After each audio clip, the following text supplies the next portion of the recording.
जिसका शुभारंभ माननीय मंत्री जी और सुपरस्टार पवन सिंह जी, अंजना सिंह जी, गरिमा सिंह जी, ऐसा पीछे दिए जोरदार नहीं हो जाइए। मेरा भारत महान, जिसके मुख्य कलाकार पवन सिंह जी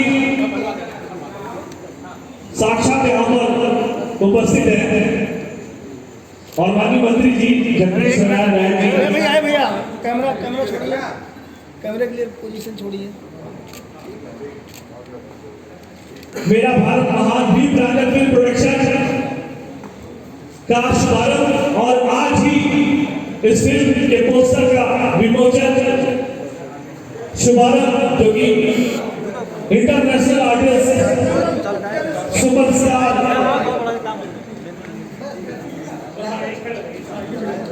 विपुल ऊपर आ गया।